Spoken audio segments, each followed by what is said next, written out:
وہ شان خلق دو عالم، درود ان پر سلام ان پر میرے مولا، یہ موقع دے کہ ختم الانبیاء دیکھوں۔ یہ دین پورے روئے زمین کی بسنے والی امت مسلمہ میں کیسے آئے اور میری زندگی میں اللہ کا دین کیسے آئے، یہ فکر لے کر کے یہ مجمع مختلف علاقوں سے آیا ہوا ہے، مختلف ضلعوں سے آیا ہوا ہے۔ اس لیے میرے بھائی جب یہاں آئے ہو تو یہاں وقت گزارو، اس پنڈال میں وقت گزارو، ساری مجلسوں کو جم کر کے سنو کہ تمام مجلسوں میں کیا بات کہی جا رہی ہے۔ ہم یہاں کھانے پینے نہیں آئے، ہم تو کھانا پینا چھوڑ کے آئے۔ ہم بازاروں میں گھومنے نہیں آئے، ہم تو اپنے بازار چھوڑ کر کے آئے یہاں پر، اور نہ جانے کیا کیا قربانیاں دے کر آئے۔ ہم جتنا جمیں گے ہم کو اتنا فائدہ ہوگا، نفع اتنا ہوگا، اتنا آدمی لے کر کے جاتا ہے، اور جتنا آدمی بے فکری کے ساتھ وقت گزارے گا، 3 دن لگا کے دعا کے بعد چلا جائے گا، کچھ لے کے نہیں جائے گا۔ اور اگر آدمی تمام کے تمام مجلسوں میں شریک ہوں، جتنی مجلسیں ہوتی ہوں، اس میں آدمی پابندی کے ساتھ شریک ہوں، شیطان ہے ادھر ادھر لے جائے گا، بہکائے گا، ادھر ادھر کی بات کرے گا۔ اپنے آپ کو جماؤ کہ دیکھ تو یہاں گھومنے نہیں آیا، جان مال لگا کے آیا ہے، تو یہاں کے ہر مجلس میں تجھے بیٹھنا ہے، تیری طبیعت چاہے تو بھی بیٹھنا ہے اور نہ چاہے تو بھی بیٹھنا ہے۔ اور اللہ کی قبولیت کی گھڑیاں ہوتی ہیں،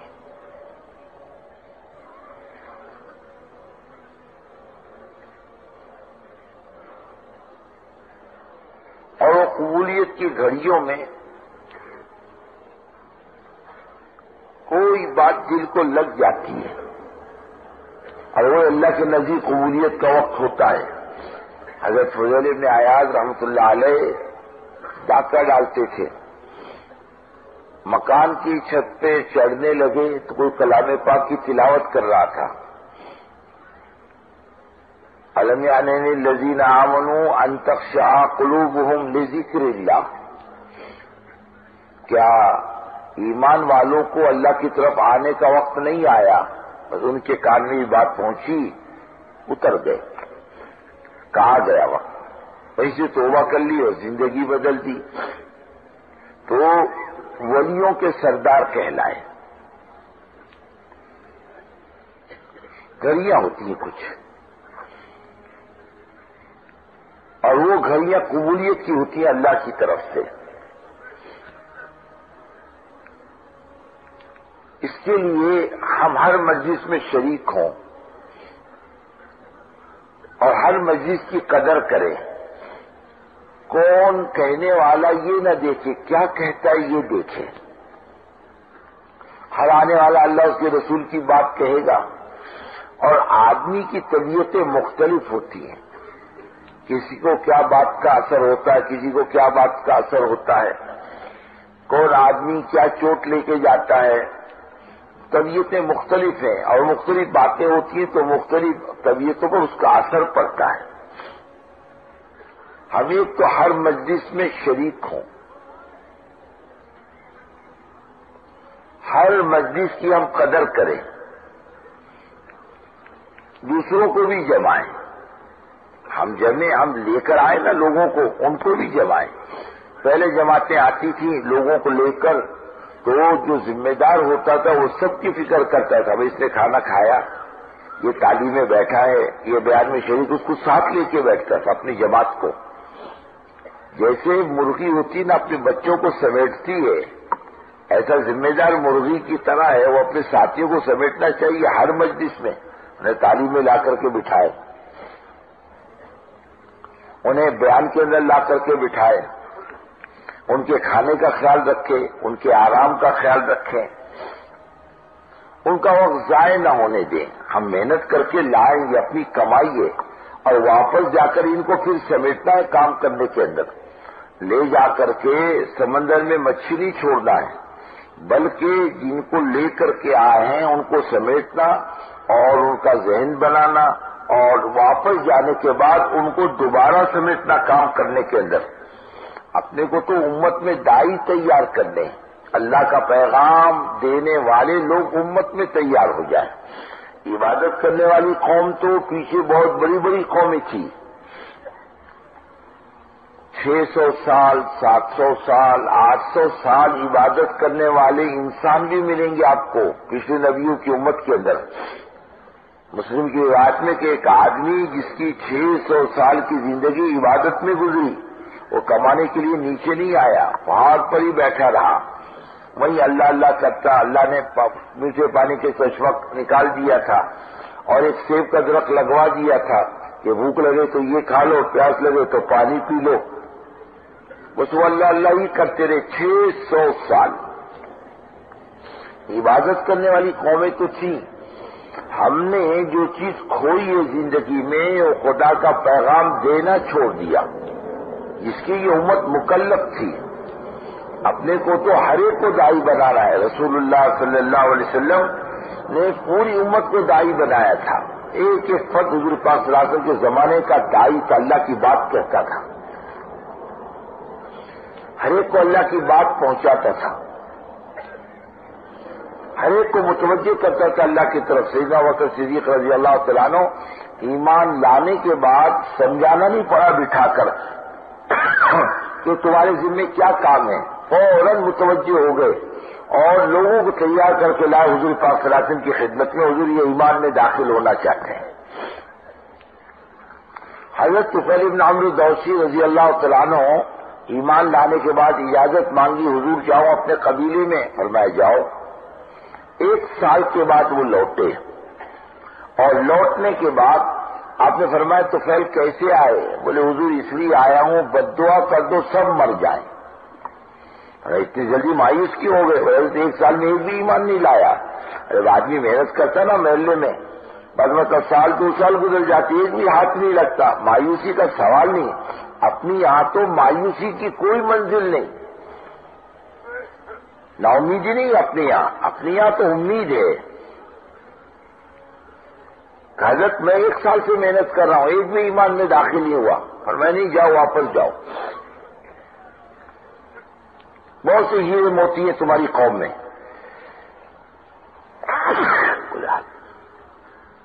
جو ہمارے ہاتھ لگیں گے تمہارے ذریعے. پھر واپس گئے. 1 سال کے بعد لوٹے. کہا تو پھر کیا ہوا؟ بولے حضور الحمدللہ سارا قبیلہ ایمان میں داخل ہو گیا. اس میں ہیرے موتیوں میں حضرت ابو ہریرہ بھی ہیں رضی اللہ تعالیٰ عنہ، جو حدیث کے سب سے بڑے راوی ہیں. محنت کرو گے، لوگوں کو تیار کرو گے، جس میں ہیرے موتی ملیں گے آپ کو. محنت کرنے کے بعد، فکروں کے بعد ان کو تیار کر کے لائے ہو، اس کو واپس لے جا کر کام میں لگانے کی فکریں کرنا. اس لیے کہ جتنا کام کرنے والا عملہ کھڑا ہوگا اتنا کام آگے بڑھے گا. اور نہ جانے اللہ تعالیٰ نے کس میں کیا صلاحیت رکھی اللہ ہی جانتا ہے. اور وہ صحیح طبقہ کھڑا ہو جائے دین کے کام میں تو اللہ تعالیٰ کام کو آگے بڑھاتا ہے. دیکھو رسول اللہ صلی اللہ علیہ وسلم نے 2 آدمیوں کو مانگا. حضرت ابوبکر صدیق کا مقام اپنی جگہ پر، حضرت عثمان و علی رضی اللہ تعالیٰ عنہ اجمعین اپنے مقام پر. لیکن حضرت عمر کو اللہ کے رسول صلی اللہ علیہ وسلم نے اللہ سے مانگا، اے اللہ ابو جہل ابن حشام کو اور عمر بن خطاب کو ہدایت دے دے.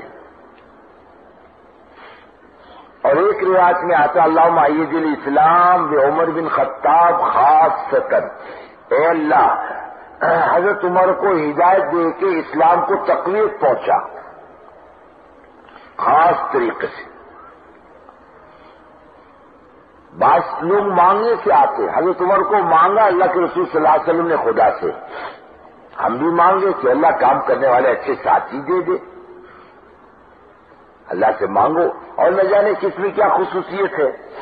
حضرت عمر ایمان لائے تو پہلے آدمی تھے جنہوں نے کلم کلّا بیت اللہ میں ایمان کی دعوت دی.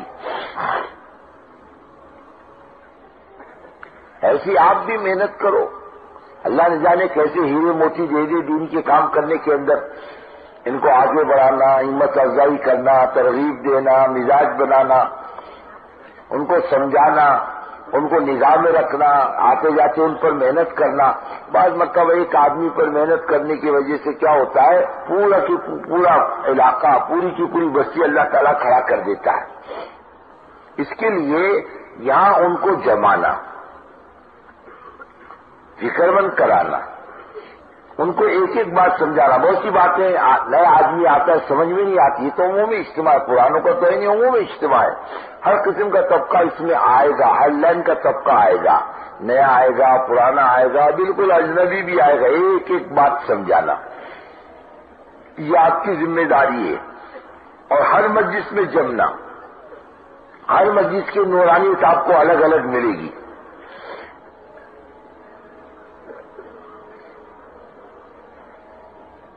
اور ان کو سمجھانا بھی، ترغیب بھی دینا، اوقات دینے کے لیے آمادہ بھی کرنا. پہلے کیا ہوتا تھا، 8-10 آدمی جاتے تھے اجتماع میں، اور اجتماع میں شرکت کے لیے وہیں سے نام لکھا کے چلے جاتے تھے جماعتوں میں، تیاری کر کے نہیں گئے. اب تو ماشاءاللہ لوگ تیاری کر کے آتے ہیں اور سب کو معلوم ہے. کوئی تبلیغ والے پکڑ دکڑ کیے بغیر چھوڑتے نہیں کسی کو. اس کے باوجود آیا ہے. کیا مطلب، میں اپنی جان مال لے کے آیا ہوں، ہے کوئی شکار کرنے والا میرے کو؟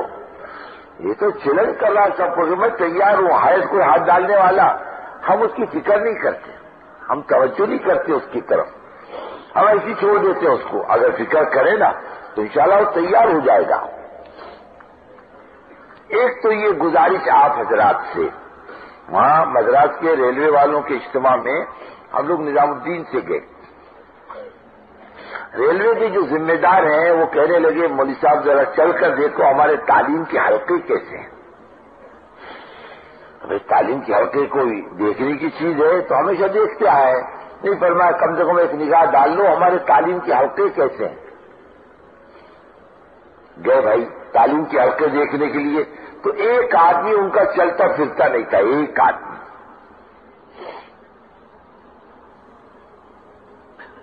ایک آدمی، سب تعلیم کے حلقوں میں جم کے بیٹھے ہوئے ہیں. آدمی کی طبیعت ہوتی ہے چلو آپ خود بھی بیٹھ جاؤ.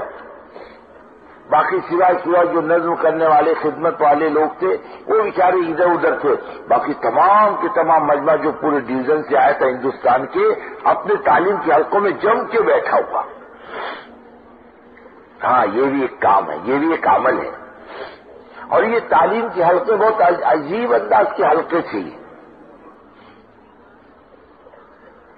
بہت باعظمت حلقے تھے. ایک زمانے میں بڑے بڑے لوگ، اپنے وقت کے بادشاہ کے لڑکے، اور نہ جانے کیسے لوگ تعلیم کے حلقوں میں بیٹھتے تھے. اور وہ شاندار تعلیم کے حلقے ہوتے تھے. ہمارے یہاں تو تھوڑے سے لوگ بیٹھے رہتے نہیں. آتا ہے فضائل کی کتاب میں پڑھا ہوگا آپ نے، ایک ایک تعلیم کے حلقے میں 1 لاکھ آدمی بیٹھتا تھا. ایک مرتبہ تعلیم کے حلقوں میں حدیث لکھنے کی دواتیں نقل کی گئی، 40,000 دواتیں تھیں. جیسے سیاہی سے لوگ حدیث لکھتے تھے وہ دواتیں رکھی ہوئی تھی لوگوں کے سامنے، 40,000 تھی. وہ لوگ کتنے ہوں گے؟ ارے بہت باعظمت حلقہ تھا یہ تعلیم کا. دور دور سے لوگ آتے تھے تعلیم کے حلقوں میں بیٹھنے کے لیے. چلو فلانے استاد کے تعلیم کے حلقوں میں چلو. اس کے لیے دور دراز کا سفر کرنا، ملکوں میں جانا، علاقوں میں جانا، کہ حدیث کے استاد یہاں ہیں وہاں پہنچ گئے، تفسیر کے استاد وہاں ہیں وہاں پہنچ گئے، فقہ کے استاد وہاں ملتے وہاں پہنچ گئے.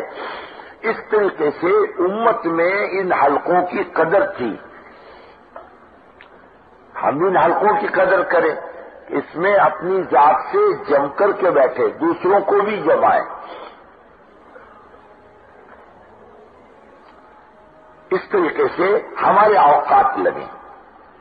کھانے کے موقع پر کھانا کھا لیا، کھانے کو چلے گئے اور چلے آئے. پہلے لوگ بہت اچھے تھے، اجتماعات میں چھوٹے موٹے اجتماع ہو جاتے تھے، لیکن دیہاتی اپنی روٹی خود باندھ کے لاتا تھا، 2 ٹائم کی روٹی، 2 دن کی روٹی، جواری کی روٹی ہے، چٹنی ہے، اپنا کونے میں بیٹھ کے کھا لیا اور پانی پی لیا، پھر آ کر کے شریک ہو گئے۔ لوگوں کی عادتیں بہت اچھی تھی، کھانے پینے میں کوئی خاص مزاج نہیں تھا۔ ابھی بھی بعض علاقوں میں ایسے اجتماعات ہوتے ہیں کہ اس میں وہ لوگوں کے لیے کوئی ہوٹلوں کا نظام نہیں ہوتا، نہ پکانے کا نظام ہوتا ہے، ہر آنے والا اپنے کھانے کی فکر خود کرتا ہے، اپنا پکائے گا، اپنا کھائے گا، یا اپنے گھر سے ایسی چیزیں کھانے کی لے کر آئے گا کہ 2 دن تک اس کی ضرورتیں پوری ہوتی رہے، ختم، اور باقی اعمال میں لگنا۔ کھانے کے لیے تو زندگی پڑی ہے۔ ہم فضائل کی کتاب میں سناتے ہیں، ایک بزرگ ستو پھانک رہے تھے، اور تم ستو کیوں پھانک رہے ہو؟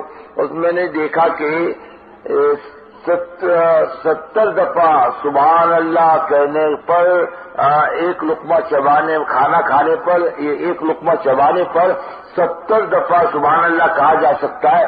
میں نے لقمہ چبانا چھوڑ دیا اور میں ستو گول کے پی جاتا ہوں، باقی اللہ اللہ کرتا رہتا ہوں۔ انہوں نے زندگی کی قیمتیں وصول کر لی تھی، کچھ کما کے لے کر کے گئے دنیا سے۔ لیکن اب انسان کی ضرورتیں، بھائی کھانے کا بھی انتظام کرنا پڑتا ہے، بھائی کھا لے، چل جم جا، کھا لے اور جم جا، ادھر ادھر مت پھر۔ ایک مرتبہ تو میں ذرا لیٹ پہنچا، جماعت تھی ہمارے ساتھ،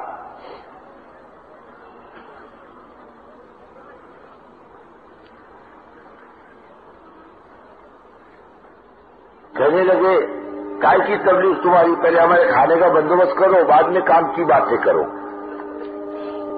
تو بھائی ہمارا مزاج ہے بھائی ٹھیک ہے کھاؤ اور جمو۔ حضرت شیخ نے لکھا ہے نا کہ ایک زمانے میں کم سونا، کم کھانا، کم بولنا ایک باقاعدہ ایک محنت تھی، اور میں آج طبیعتیں کمزور ہو چکی، کم کھائے گا، کم بولے گا، کم سوئے گا تو پاگل ہو جائے گا، ان کو پاگل خانے میں پہنچانا پڑے گا۔ نہیں بھائی اب تو کہتے ہیں اب تو ہم ایسی نسبت کریں، زیادہ کھاؤ، زیادہ بولو، زیادہ سو، لیکن کچھ تو کرو۔ ایک آدمی بولنے لگا تبلیغ والے بریانی کھاتے ہیں، بھائی ٹھیک ہے کچھ تو کرتے، تو بریانی کھا کر بھی تو کچھ کر، ارے کھا کچھ تو کر، ایسا مسئلہ ہے۔ ہم کھا کے کریں، کھانے کے ٹائم پہ کھانا، انسان کی ضرورتیں، اسے کوئی روک تو نہیں سکتا۔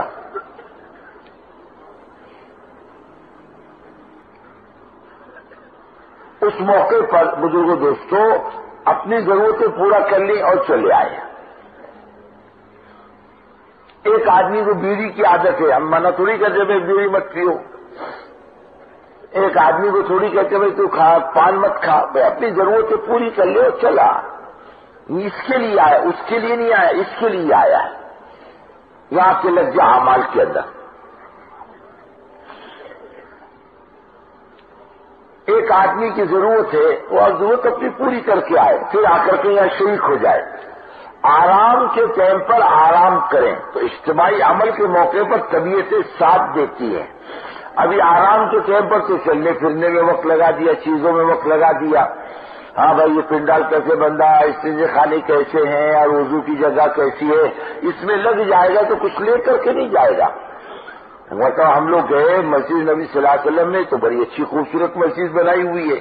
ایک آدمی کو لگا وہ دیوار کتنی اچھی ہے، چھت کتنی اچھی ہے، یہ میں نے کہا اللہ کے بندے تیرے کو عقل ہے ہی نہیں، یہ سب مٹی ہے، یہ سب مٹی میں مل جانے والی چیزیں، تو اس کے لیے یہاں پر نہیں آیا، بلکہ یہاں پر آیا دیکھ دونوں جہاں کے آقا صلی اللہ علیہ وسلم آرام فرما رہے، ان کی خدمت میں آیا، یہ دنیا میں کہیں نہیں ملتے، اس سے اچھی اچھی عمارتیں دنیا میں تیرے کو ملے گی، مٹی چونے دیکھنے میں لگا ہے کہ تو اس کے لیے آیا اتنی دور چل کر، تجھے تو پتہ بھی نہیں ہونا چاہیے کہ چھت میں کیا لگا اور دیوار میں کیا لگا۔ یہاں تو ایسی ہستی موجود ہے، اس سے نگاہ ہٹانا ہی ہمارے لیے بدبختی کی علامت ہے۔ اس سے اچھی اچھی چیزیں دنیا میں موجود ہیں، ہم اس کو دیکھنے کے لیے نہیں آئے، ہم تو اعمال میں لگنے کے لیے آئے، ہم ادھر کی چیزوں کے تبصروں میں نہ پڑے، ہم اعمال میں لگنے کی فکر کریں۔ کیا پنڈال کیسے بنتا ہے، استنجے خانے کیسے بنے ہیں، وضو کی جگہ کیسی ہے اور فلانی جگہ کیسی ہے اور بازار کیسا ہے، بالکل نہیں، بلکہ یہاں اعمال میں لگے ضرور کی چیزیں، زندگی تھوڑی گزارنی ہے، یہاں پر 2-3 دن گزارنے ہیں اور 2-3 گزار کے پھر جانا ہے۔ ایک تو بزرگوں اس بات کی گزارش ہے کہ اپنے آپ کو اعمال میں لگائے، جان مال لگا کر اس کے لیے آئے ہیں۔ پھر یہ کمائی کا میدان بھی ہے، معمول چیز نہیں کمائی کا میدان بھی ہے۔ کمائی کیسی؟ ہم ایک آدمی کو ساتھ لے کر کے آئے، نیا آدمی بالکل، ہم نے اس کا ذہن بنایا، ہم نے اس کو چلے میں تیار کیا یا 4 مہینے کے لیے تیار کیا اور جماعت میں لگا دیا۔ آپ کو معلوم ہے کس نوعیت کا آدمی، اس کی پوزیشن کیا ہے اپنے علاقے کے اندر، تیار کر دیا آپ نے اس کو، اس نے وقت لگایا، اب وہ واپس آیا۔ ابھی ایک آدمی کے بارے میں ایک ساتھی کہنے لگے 4 مہینے لگا کے آیا نوجوان لڑکا، اور فجر کی نماز کے بعد بہنوں کو بھائیوں کو جمع کیا کہ دیکھو باپ مر جانے کے بعد میں نے تم کو کچھ نہیں دیا، اب مجھ کو رات کو خیال آیا، میں نے فوراً تم کو اس لیے بلایا کہ میری نیتوں میں فرق نہ آ جائے، باپ کا کیا حصہ نکلتا ہے لے لو تاکہ میرے اوپر سے بوجھ اتر جائے۔ فجر کے بعد اس نے فیصلہ کر دیا۔ ایسے نہ جانے کتنے اعمال زندہ ہوتے ہیں۔ گھر گیا، اس نے جا کر کے وراثت تقسیم کر دی۔ ایک آدمی گیا اپنی بستی میں، وقت لگا کر کے دیکھا مسجد کو تالا لگا ہے، اور کہ اللہ میں ساری دنیا میں پھرتا ہوں، میرے محلے کی مسجد میں، بستی کے مسجد میں تالا پڑا ہوا، اس نے تالا کھلوایا، مسجد کی صاف صفائی کروائی اور چونا لگوایا، سارے انتظامات کیے، امام لا کر رکھا، مسجد وار جماعت بنائی، مسجد آباد ہو گئی۔ وہاں خالی نماز سوئی ہوگی نہیں، کتنے اعمال ہوں گے، وہ عمل بھی زندہ ہو گیا۔ اور ایسا بھی آپ کو ملے گا بزرگوں دوستوں کہ ماں باپ ناراض تھے اس سے، اور اس نے جا کے ماں باپ کو بھی راضی کر لیا، اور ماں باپ کی ناراضگی ایک وبال ہے مستقل۔ حضرت علقمہ رضی اللہ تعالیٰ عنہ کا واقعہ بھی تھا، رسول اللہ صلی اللہ علیہ وسلم کے زمانے میں آخری ٹائم ہے اور آپ صلی اللہ علیہ وسلم موجود ہیں اور کلمے کی تلقین کر رہے ہیں، ان کی زبان سے کلمہ نہیں نکل رہا۔ اس کی ماں کو بلا کر کہا کیا بات ہے کہ تو ناراض ہے اس سے؟ کہا میں ناراض ہوں اپنے بیٹے سے، میری بیوی کو مجھ پر ترجیح دیتا ہے، میں اس لیے ناراض ہوں اس سے۔ فرمایا معاف کر دے حضرت، معاف نہیں کروں گی۔ فرمایا اچھا لکڑیاں جمع کرو اور لگا اس میں انگار ڈال، اس میں اٹھا کر اس کو، کہ یہ نہیں برداشت کر سکتی، اگر اللہ کی بندی معاف نہیں کرے گی تو جہنم میں نہیں جائے گا تو کہاں جائے گا یہ؟ ماں نے معاف کیا تب جا کے بیٹے کی زبان سے کلمہ نکلا، لا الہ الا اللہ محمد رسول اللہ۔ ایسے نہ جانے یہ ایمان پر خاتمے کے کتنے اسباب اللہ پیدا کر دے گا، کوئی نہیں اندازہ کر سکتا۔ اس نے ماں باپ کو جا کر راضی کیا، اور اس پر زکوٰۃ فرض تھی، زکوٰۃ دیا، اس پر حج فرض تھا، کسی نے سمجھا دیا، اس نے حج کیا۔ پھر اسے خیال آیا میرے خاندان میں کوئی بھی تو دیندار نہیں، کوئی حافظ نہیں، کوئی عالم نہیں، کوئی قرآن پاک کا پڑھنے والا نہیں، میری عمر تو ہو گئی زیادہ۔ اب اس کے بعد میں اپنی خاندان پر نگاہ ڈالے گا، پوترے کو، نواسے کو، بیٹے کو تیار کرے گا اور حافظ بنائے گا، عالم بنائے گا۔ گھر میں نہ جانے عورتیں بیچاری بغیر کلمہ نماز کی زندگی گزارتی تھی، آہستہ آہستہ گھر میں دین کا ماحول پیدا ہوا، زکوٰۃ دینے والا بن گیا، حج کرنے والا بن گیا، حق دینے والا بن گیا، اور نہ جانے کتنے لوگوں نے سود چھوڑ دیا کہ نہیں بھائی یہ غلط زندگی ہے، یہ سود نہیں کھانا چاہیے۔ آپ کو پتہ نہیں کہ آپ نے ایک آدمی کو تیار کیا، اس نے وہ سارے اعمال کیے اپنے گھر میں جا کر۔ الدال علی الخیر کفاعلہ، نیکی کا بتلانے والا بھی ایسے ہی ہے جیسے نیکی کا کرنے والا، اور اس کے ثواب میں ہم برابر برابر کے شریک ہیں، یہ ہماری کمائی ہے۔ اس کو معمولی آپ سمجھتے ہو، ارے آج تو اپنی اولاد جنازے کی نماز بھی نہیں پڑھتی، دوسرے قبر میں اتارتے ہیں، اولاد دور کھڑی رہتی ہے، اجنبی جنازے کی نماز پڑھتے ہیں اور اولاد دور کھڑے ہو کر کے تماشا دیکھتی ہے، یہ کیا کام آئے گی؟ دعا مغفرت کیا کرے گی؟ دین تو جانتی نہیں اولاد، اتنی بے دین ہے، اور جو اللہ تعالیٰ نے اپنے کو ذریعہ بنا دیا وہ تو کم سے کم دعا مغفرت کریں گے، اے اللہ جس نے دین کا راستہ بتلا دیا اللہ اس کی مغفرت کر، تو اللہ جانتا کس نے دین کا راستہ بتلایا۔ یہ کمائی سمجھو اس کو اپنی، اور نہ جانے کیسے کیسے مائی کے لال آتے ہیں یہاں پر. ایک اس کو اپنے کمائی کا میدان بناؤ، مستقل محنت کا میدان. ایک تو یہ بات ہو سکتی ہے تشکیل جنگ سے ڈرنا نہیں، تشکیل سے جان نہیں بچانا، ڈرنا بھی نہیں، اس لیے کہ یہ امت پر رحم ہے. ارے بھوکے کو کھانا کھلا دیا، ننگے کو کپڑا پہنا دیا، بے روزگار کو اپنے روزگار دلا دیا، اتنا بڑا احسان نہیں ہے جتنا بڑا احسان اس کو دین کی راہوں پر ڈالنا ہے. اس کی آخرت بن جائے، اس کی نجات کے فیصلے ہو جائے، اور زندگی کا بننا دنیا کے مسائل کا بھی حل ہے، آخرت کے مسائل کا بھی حل ہے. اللہ دنیا کی پریشانی بھی دور کرتا ہے. جیسے کہ اللہ کے رسول صلی اللہ علیہ وسلم کا ارشاد ہے، نماز کی پابندی کی سب سے پہلی خیر اللہ روزی کی تنگی دور کرتا ہے، اور نماز چھوڑنے کا سب سے پہلے وبال خدا روزی کو آسمان پر روک لیتا. پریشانوں جتنا کما تیری ضرورت پوری نہیں ہوگی. آج امت پر ایسا ہے نہیں کہ آپ نے اس کو نماز پر ڈال دیا، اس کی روزی کے دروازے کھل گئے، دنیا بھی بنے گی اور پھر عاقبت بھی بنے گی اس کی. ایک نماز اچھی نکلے گی، پھر کسی عمل کی اللہ جانچ نہیں کرے گا. اس سے بڑھ کر احسان کیا ہے؟ باقی سب وقتی احسانات ہیں، یہ مستقل احسان ہے. اس کی دنیا بھی بنے گی، اس کی عاقبت بھی بنے گی، اور اس کی نجات کے دروازے بھی کھلیں گے. اس سے بڑھ کر کیا رحم ہو سکتا ہے؟ اللہ کے رسول صلی اللہ علیہ وسلم کا سب سے بڑا احسان پوری انسانیت پر کہ ان کو ایمان جیسی نعمتوں سے اللہ تعالیٰ نے دیا، سبب بنا ایمان دینے کا. اس سے بڑھ کر ماں باپ کا احسان نہیں ہمارے پر. جتنا بڑا احسان اللہ کے رسول صلی اللہ علیہ وسلم کا ہے، ان صحابہ کا ہے، اور ان اللہ والوں کا جن تک اللہ کا دین ہم تک پہنچا، اس سے بڑھ کر کسی کا احسان نہیں. جماعت آتی تھی، ایک محلے میں مولوی صاحب تھے، جماعتوں کا بستر اٹھانا، جماعت والوں کو کیا کہتے ہیں خدمت کرنا، ان کو گشت میں لے جانا، ملاقاتیں کروانا. کسی نے کہا صاحب ارے آپ تو عالم ہو، یہ تو آنے والے جاہل ہوتے ہیں، آپ ان کی خدمت کرتے ہو، ان کی بستر اٹھا کے رکھتے ہو، ان کو کھانا کھلاتے ہو، ان کو گشتوں میں لے جاتے ہو، ان کا ساتھ دیتے ہو، کیا بات ہے؟ کہنے کہ بابا ان کا احسان ہے میرے اوپر، ان کی وجہ سے میری نماز اچھی ہو گئی، ورنہ میری عطیات دعا قنوت میں گڑبڑ تھی. یہ میرے محسن ہیں. اس سے بڑھ کر کسی کا احسان نہیں. اور آدمی کو کی تشکیل کرنا، اس پر احسان کرنا ہے. زندگی میں آدمی پریشان ہے، کوئی بول نہیں سکتا، کوئی بولتا کوئی نہیں بولتا، مسائل کا حل سمجھ میں نہیں آتا. آج اللہ سے ہوگا یہ بات مسلمان کی سمجھ میں نہیں آتی. آپ جب اسے سمجھاؤ گے اللہ سے ہوتا، اللہ کے غیر سے کچھ نہیں ہوتا، ساری دنیا کے مسائل کا حل ایک اللہ کے قبضے میں ہے، تو اللہ سے اپنا معاملہ ٹھیک کر لے، اللہ تعالیٰ تیرے مسائل کو حل کرے گا. اللہ کی طرف متوجہ تو کراؤ اللہ کے بندوں کو. ہم متوجہ نہیں کراتے، اس لیے پریشان ہے، ادھر جا رہا ادھر جا رہا. دنیا کے پاس مسئلے کا حل تھوڑی ہے، مسئلے کا حل تو اللہ کے پاس ہے. آپ تشکیل میں اس کی توجہ اللہ کی طرف کراؤ کہ بیوی بیمار ہے بہت پریشان ہو، بیٹا بیمار ہے بہت پریشان ہو، باپ بہت دنوں سے بیمار ہے بہت پریشان ہوں، علاج کر چکا بھائی، بہت کیا میں نے علاج، فائدہ کچھ بھی نہیں ہوتا، پریشان ہو گیا میں، کیونکہ سارے راستے پر چل چکا، اب ایک راستہ باقی اللہ کی طرف کا. یہاں بھی چل کر ایک مسائل کا حل کس کے پاس ہے؟ وہ متوجہ کرو اللہ کی طرف. آج امت کی توجہ اللہ کی طرف نہیں، یہ تمام مسائل کا حل ایک اللہ کے قبضے میں، اور اللہ کے غیر کے قبضے میں کچھ بھی نہیں. سب کچھ مل کے کچھ نہیں کر سکتے، وہ اکیلا سب کچھ کر سکتا ہے. اللہ نے دواؤں میں شفا نہیں رکھی، شفا اللہ تعالیٰ نے اپنے پاس رکھی ہے.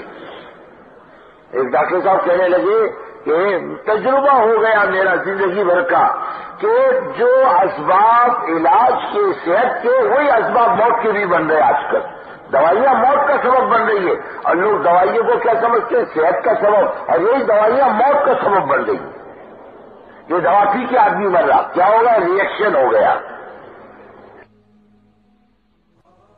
تو اللہ نے الٹا، کس نے الٹا؟ ہمارے ایک مریض صاحب کے ڈاکٹر کے پاس علاج کرانے گئے، ڈاکٹر نے جو گولیاں دی سر سے لے کے پیر تک سوج گئے. اب میں آیا نے کہا مریض صاحب کی حال ہے، بولے طبیعت اچھی نہیں، کیا کرتے ہو؟ ڈاکٹر کی دوا لیتے. پہلے بند کرو ڈاکٹر کی دوا، صحت مل جائے. باقی انہوں نے ڈاکٹر کی دوا بند کر دی، صحت مل گئی. ارے بات ہم لوگ اجتماع کی محنت کے لیے پڑے ہوئے تھے، تو وہ مقامی لوگوں نے ڈاکٹر لا کے دیا کہ یہ آپ کا خیال رکھے گا مولانا، چیک اپ کرے گا، دیکھ بھال کرے گا آپ کی. میں کہا اچھی بات ہے بھائی. اب میرے کو ایک دن کہنے لگے چیک اپ کیا میرا بلڈ پریشر، چلو چلو چلو، بولے بہت ہوگا تمہارا بلڈ پریشر، چلو پونا چلو، نکلو یہاں سے، بات چیت بند، اجتماع بند۔ ارے اللہ یہ کیا مصیبت آ گئی۔ اب جو پونا جا کے چیک اپ کرا، بولے کچھ بھی نہیں، بہت اچھا ہے۔ بولے تیرا وہ کیا بولتے وہ آلہ خراب تھا۔ مر گیا کون؟ مریض مرا نا بیچارہ، پریشانی آئی نہیں آئی اس کے پیچھے۔ جو اسباب صحت ہیں وہ اسباب موت بھی بن سکتے ہیں۔ ریشن ہو گیا، بولے ریشن ہونے سے مر گیا مریض، پتا چلتا صحت کا مسئلہ کس کے قبضے کا؟ اللہ کے، کرنے والی ذات اللہ کی ہے۔ یہ امت کا رخ اللہ کی طرف ہو۔ سوچ ہمارے حضرت جی رحمۃ اللہ علیہ آخری دور میں ایک بات فرماتے تھے بڑی بڑی اہمیت کے ساتھ، تم فرماتے تھے اللہ امت سے اب ایک چیز چاہتا ہے بس۔ کیا چیز چاہتا ہے؟ تم سب سے جڑ کے دیکھ چکے، کہیں تمہارا مسئلے کا حل نہیں، تمہارے مسئلے کا حل ایک اللہ کے پاس ہے۔ کس کے پاس ہے؟ ایک اللہ کے پاس۔ یہ سارے مسائل کا حل ہے۔ یہ کرنے والی ذات اکیلی اللہ کی، میں تو کر چکا۔ ہم ایک حاجی صاحب تھے بیچارے، ان یا کچھ معاملہ گڑبڑ ہو گیا نا بیپار میں، تو غیر مسلم ان کا منیم بولتا تھا، منشی جی حاجی صاحب تم جاؤ، جماعت میں نہیں جانے سے گڑبڑ ہو رہی ساری۔ ان کا نوکر غیر مسلم بولتا تھا تم نہیں جا رہی اس لیے گڑبڑ ہو رہی، جاؤ جماعت سے۔ اللہ کی طرف رجوع، یہ بھی یہ اصل مسئلے کا حل ہے۔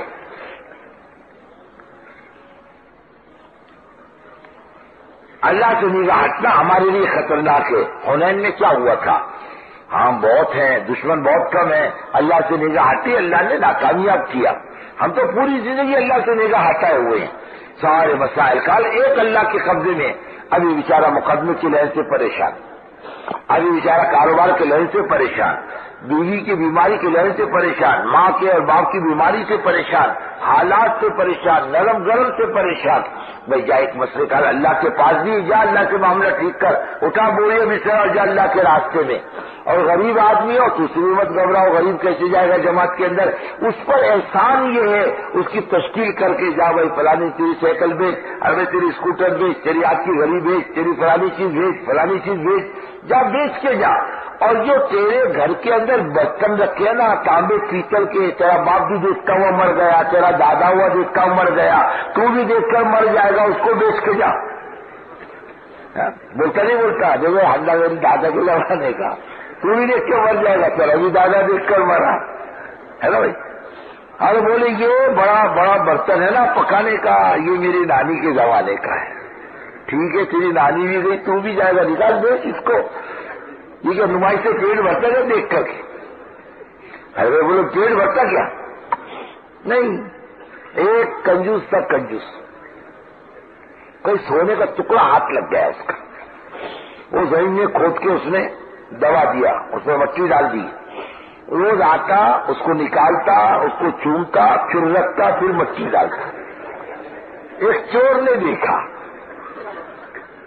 یہ کیوں آتا ہے بار بار، دیکھ لیا چور نے کہ سونے کا ڈنڈا ہے، اس نے سونے کا ڈنڈا نکال کے پتھر کا ڈنڈا رکھ دیا اس کی جگہ پر، مٹی ڈال دی اس کے اوپر۔ اب وہ آیا تو اسے رونا شروع کیا، لٹ گیا، برباد ہوا۔ بولے کیا ہوا؟ بولے سونا تھا کسی نے لے لیا، پتھر رکھ دیا۔ بولے تیرے لیے دونوں برابر ہے، اس کو بھی دیکھ کر خوش ہوتا تھا، اس کو بھی دیکھ کر خوش ہو۔ یہ بیچ اور جا، بیوی کا زیور بیچ کے جا۔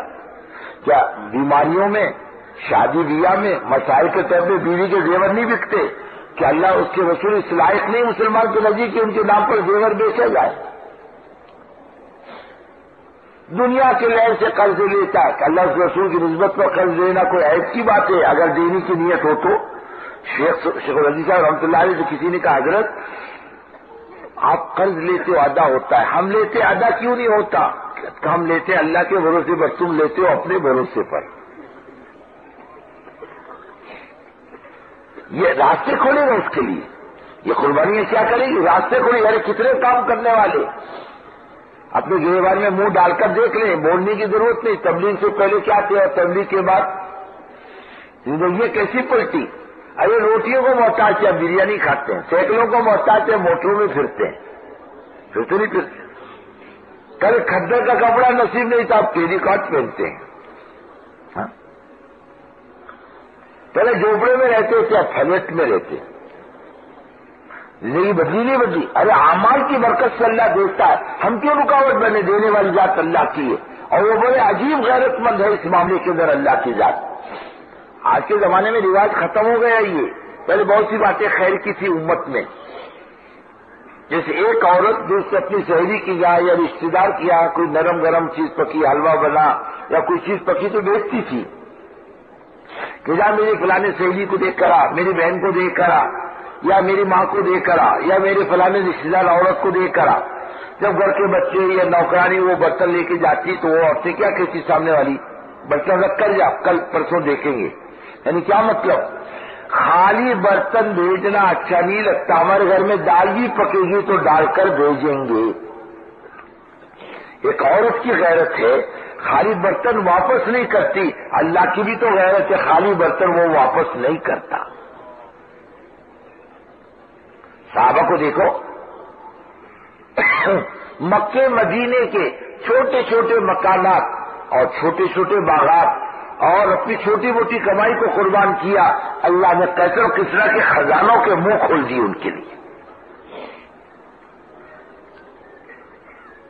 حضرت ابو ہریرہ کھڑواتے رہا، ابو ہریرہ کمال ہے تیرا، کل تو بھوک کے مارے مسجد نبی صلی اللہ علیہ وسلم کے سین میں لوٹتا تھا. بھوک کے مارے لوگ تیری گردن پر پیر رکھ کے جاتے. ممکن اس زمانے میں پاگل پن کا علاج لوگ ان کو پاگل سمجھتے ہوں. فرماتے تھے کہ میں پاگل نہیں تھا، بھوک کی وجہ سے بے بس پڑا رہتا تھا. ایک وقت تھا مسجد نبی صلی اللہ علیہ وسلم کے سین میں بھوک سے پڑا رہتا تھا. آج تیرا کمال ہے کہ ریشم کے کپڑے سے ناک صاف کرنا. اللہ کے خزانے میں کمی نہیں. وَإِن شَيْءٍ إِلَّا عِندَنَا خَزَائِنُ، ہر چیز کے خزانے اللہ کے پاس ہے. ہم امت کو مایوس کیوں کریں؟ قریب آدمی کیسے جا سکتا بیچارہ؟ بابا اس پر رحم کرو، اس کے چھوٹے چھوٹے بچے، اور کل مر گیا تو ارے بولو نا، آدمی مرتا نہیں چھوٹے بچے چھوڑ کر. ارے بولو نا، مرتا ہے. ایک آدمی نے 4 مہینے لکھا ہے، بیوی جا کے بولنے لگا میں 4 مہینے لکھا کے آیا. بولے اس کا کیا، اس کا کیا، اس کا کیا؟ بولے میں مر گیا تو کیا؟ بولے اللہ مالک ہے، سمجھو میں مر گیا 4 مہینے کے لیے. ہوتا نہیں ہوتا؟ ارے بھائی اللہ پالتا نہیں پالتا؟ ارے باپ پالتا کہ اللہ پالتے ہیں؟ ہاں، بلکہ باپ سے اچھا پالتے ہیں، باپ سے ہاں اچھا پالتے. دیکھو امام بخاری رحمۃ اللہ علیہ، کوئی عالم بخاری پڑھے بغیر عالم نہیں بنتا.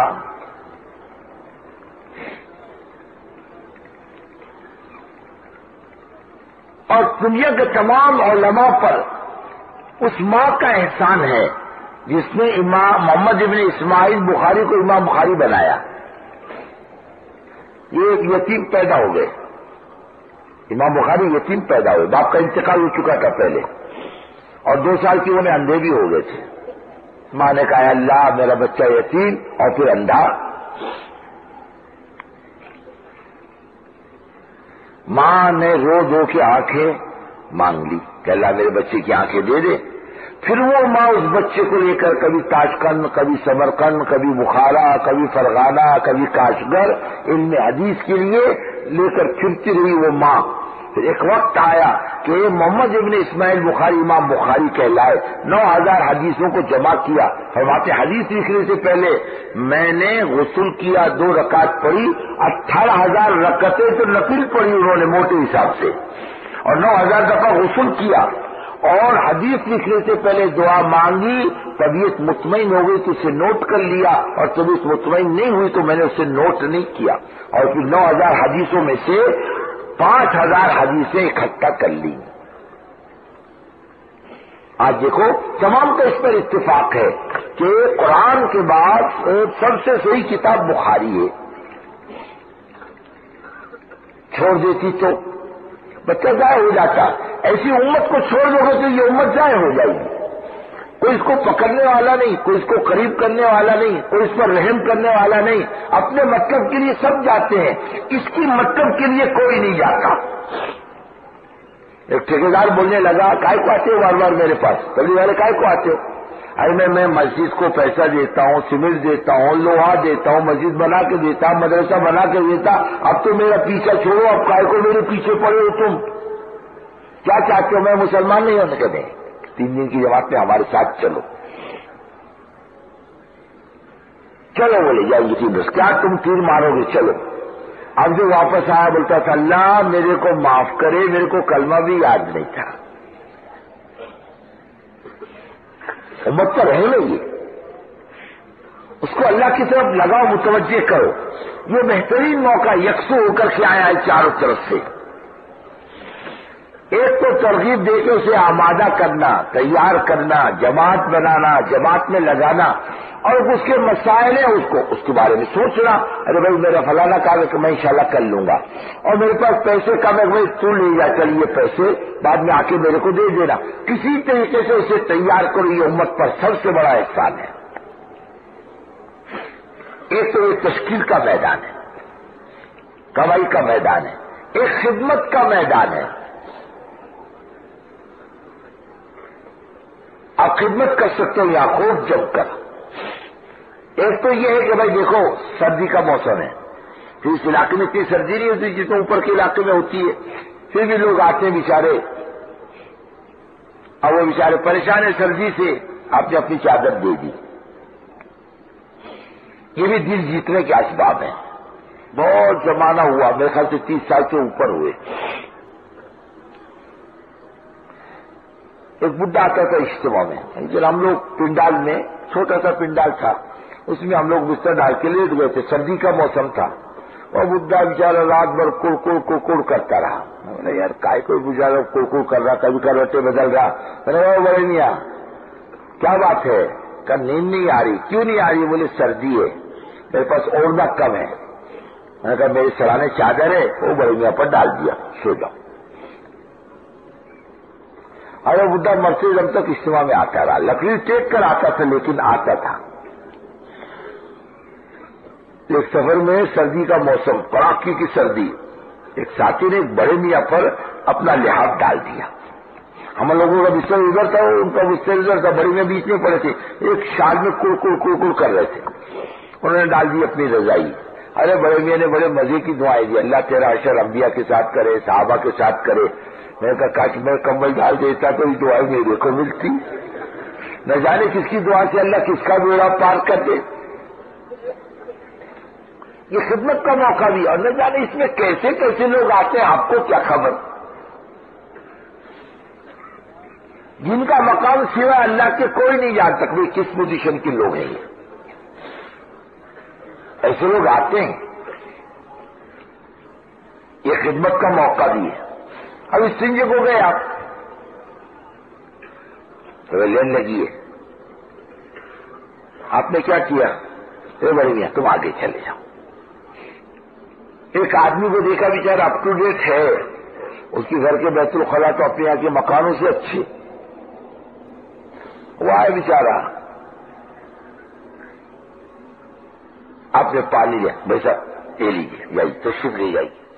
حضرت مولانا مدنی رحمۃ اللہ علیہ ایک مرتبہ ریل میں سفر کر رہے تھے، اور ایک لیڈر بھی ساتھ تھے۔ وہ بیت الخلا میں گیا، واپس آیا لیڈر، حضرت سمجھ گئے کہ کچھ گندگی کسی نے اوپر کی ہے۔ حضرت لوٹا لیے گئے بیت الخلا میں، اور اس گندگی کو صاف کیا، اور صاف کرنے کے بعد آ کے جب تشریف لے جائیے، بس وہ اس کے بعد میں کہنے لگے میں تو حضرت کا خادم بن گیا۔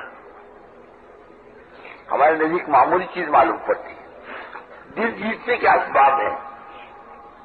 ابھی تو آپ نظام الدین کو بڑا دیکھ رہے ہو، بیت الخلا ہے، حمام ہے، استنجے خانے ہیں، پنکھے ہیں، سب کچھ ہے۔ ایک زمانے میں نظام الدین میں پنکھے نہیں تھے، ہاتھ کے کپڑے کے پنکھے، مسجد کے اندر بھی باہر بھی۔ حضرت جی رحمۃ اللہ علیہ نوابی کی نیت باندھتے تھے، باہر اتنا ہجوم نہیں ہوتا تھا، کوئی کھڑا ہو کر پنکھا ہاتھ کا کرتا تھا۔ بیت الخلا بھی نہیں تھے، پیچھے کے حصے میں 2-3 بیت الخلا بنے ہوئے تھے لکڑی کے، اور ڈبے نیچے رکھے ہوئے تھے، بھائی دور سے آنے والی جماعتیں یہاں فارغ ہو جایا کریں۔ اس لیے کہ میواتی یوپی والوں کو جنگل میں جانے کی عادت ہے، دور سے آنے والوں کو جنگل میں جانے کی عادت نہیں. میواتی بیت الخلاء میں نہیں جا سکتا، اس کو ہوتی نہیں فراغت. ایک میواتی بمبئی آیا اس زمانے میں، بہت پریشان اور جنگل کی کھانی اس کو کہیں. ایک میت جا رہی تھی، کیوں مرا، کیا بیماری تھی، کیا بات ہے؟ تو مرے والے تو کرے گا کیا، جنگل نہیں ہے تمہارے یہاں.